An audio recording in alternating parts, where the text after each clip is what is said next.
تفسیر القرآن آج کا سبق سورۃ الاعراف آیت نمبر 199 سے 202 تک۔ اعوذ باللہ من الشیطان الرجیم، بسم اللہ الرحمن الرحیم۔ خذ العفو وأمر بالعرف وأعرض عن الجاہلین، وَإِمَّا يَنزَغَنَّكَ مِنَ الشَّيْطَانِ نَزْغٌ فَاسْتَعِذْ بِاللَّهِ إِنَّهُ سَمِيعٌ عَلِيمٌ۔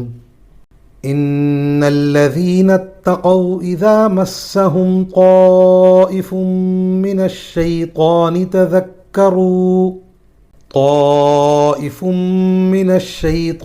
تَذَكَّرُوا فَإِذَا هُمْ مُبْصِرُونَ، وَإِخْوَانُهُمْ يَمُدُّونَهُمْ فِي الْغَيِّ ثُمَّ لَا يُقْصِرُونَ۔ ترجمہ: اے پیغمبر، درگزر کا رویہ اپناؤ اور لوگوں کو نیکی کا حکم دو اور جاہلوں کی طرف دھیان نہ دو، اور اگر کبھی شیطان کی طرف سے تمہیں کوئی کچوکا لگ جائے تو اللہ کی پناہ مانگ لو، یقیناً وہ ہر بات سننے والا، ہر چیز جاننے والا ہے۔ جن لوگوں نے تقوی اختیار کیا ہے، انہیں جب شیطان کی طرف سے کوئی خیال آ کر چھوتا بھی ہے تو وہ اللہ کو یاد کر لیتے ہیں، چنانچہ اچانک ان کی آنکھیں کھل جاتی ہیں، اور جو ان شیاطین کے بھائی ہیں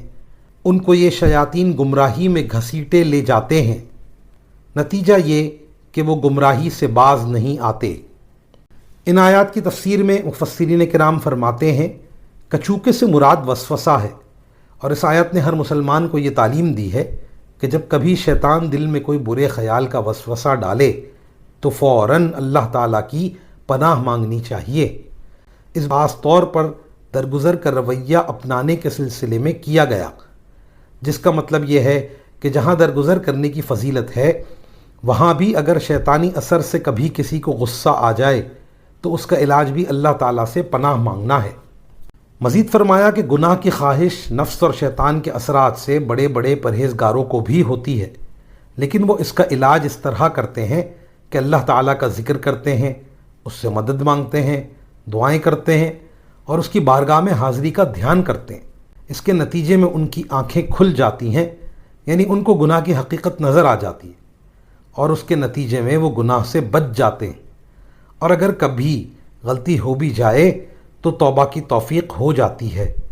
وآخر دعوانا ان الحمد للہ رب العالمین۔